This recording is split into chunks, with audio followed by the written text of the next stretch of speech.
let's picture two different scenarios. The first one, you're trying to sell a pair of shoes. And then the second scenario is you are trying to sell a timeshare.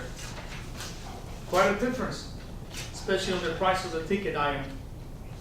For a pair of shoes, there's no major consequence if you make a mistake. If you buy a pair of shoes that you don't like, you could return them to the store, or you could just get another one. Maybe you spend $40, $50, $60 and you're okay with the purchase. But if you're buying a timeshare, it could have major consequences. So whenever there's a high ticket item, we become suspicious.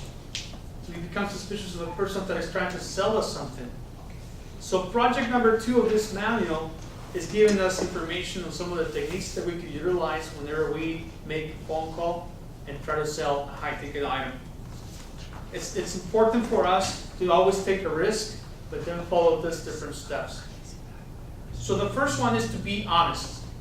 Honesty is very important in everything that we do. But in this specific case, if we are going to make a phone call, being honest is very crucial, very important. Because the person, the buyer, could just close the sale, hang up the phone, and then not just the sale will not go through. Honesty is very important. The second one is to be realistic. Once you talk to the person and you get an idea of how much this person could afford, if you're trying to sell, for example, a new car, you're not going to try to sell them a sports car, something that is too expensive for them to buy. Unless they insist, yes, you can sell them whatever they want. But it's important for you to be realistic in what you're trying to sell them. And the last thing is to be able to communicate. With the word communication, I mean that you're able to find out what this person's problems are or needs, that you find what those needs are, and you try to answer those needs, answer those problems, uncover, and give them a solution. So it's important to always respond to those personal concerns that this person might have.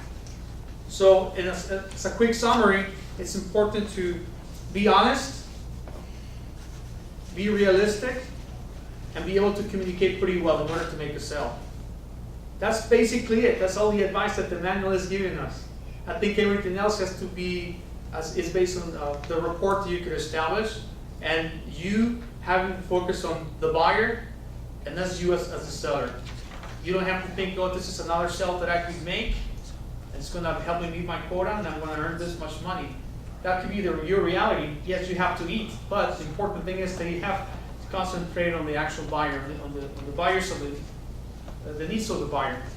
So that's the first part of the presentation. The second part, I'm going to play a quick scenario, and then a volunteer, and then it's going to Angie, you going to help me? Okay. Yes. If you can bring your phone just to pretend a little bit, maybe that you're talking on the phone. Okay. I brought up a quick share. This is now rehearsed. Sure. All right. Sure. Play tough to sell.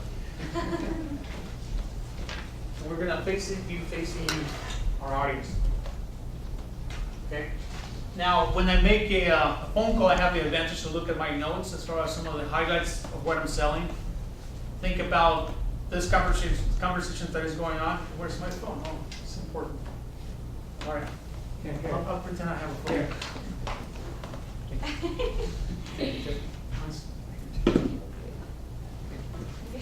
So I'll make a quick call, and at the end, you guys are going to have a chance, a question and answer session, and we're going to give me feedback as far as how I did. Okay, here we go. Ring, ring.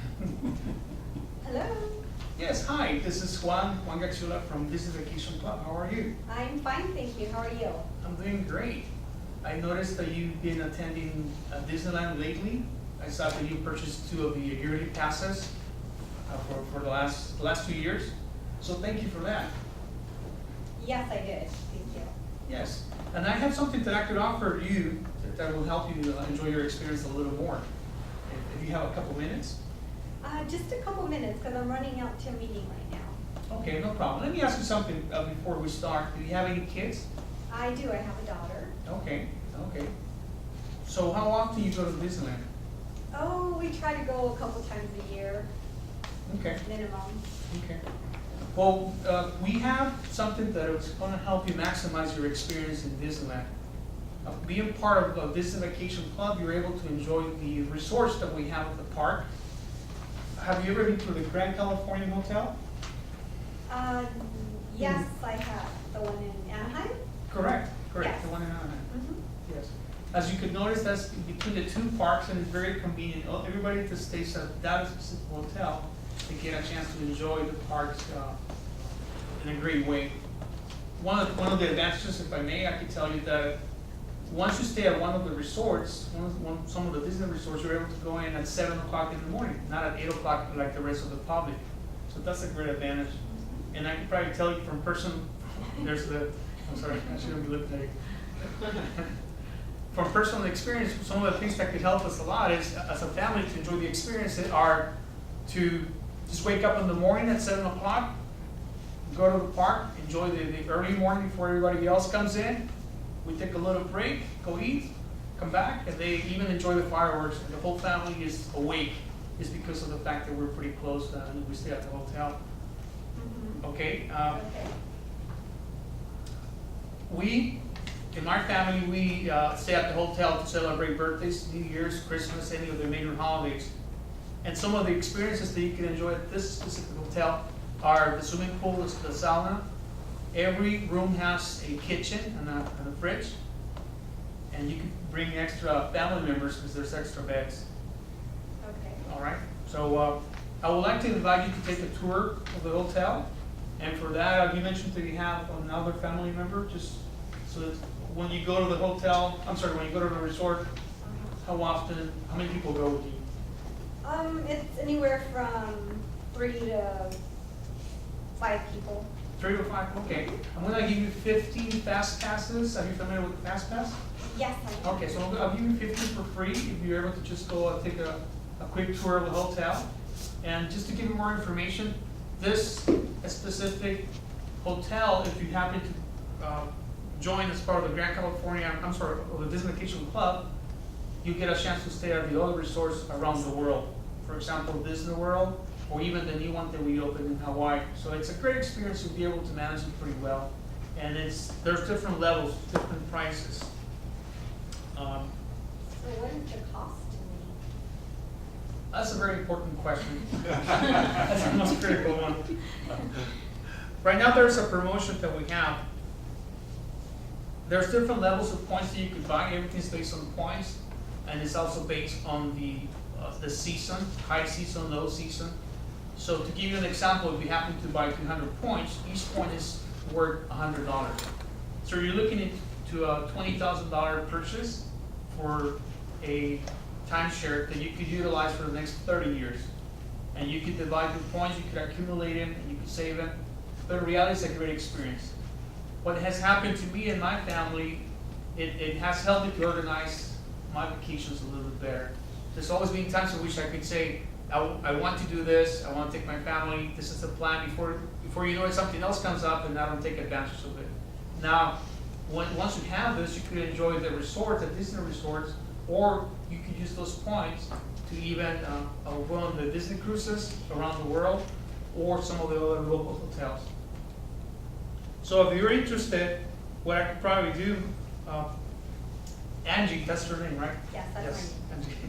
What we could probably do, you could come, I could show the hotel, and another promotion that I'm able to give you is, I'll give you 150 extra points right at sign up that you can utilize later on, whenever you want. So what do you think? Well, it is quite the purchase. I would have to sleep on it, and I will let you know. Okay, sounds good, sounds good. So you're a little interested? So what I mentioned to you, I mean, just taking the tour will help a lot. I'm pretty sure you'll be convinced of the quality of the Disney resorts. And we'll give you those fast passes that I mentioned earlier, no matter what, whether you're interested or not. But please come over, and if we could just make an appointment for next week, will that work for you? Are you locally, are you planning to go in there for next week, or maybe I can meet you somewhere? Yes, I would say in the next couple of weeks. Next couple of Perfect. Well, thank you very much. I'll give your information, and you have a good day. Thank you very much. Thank you.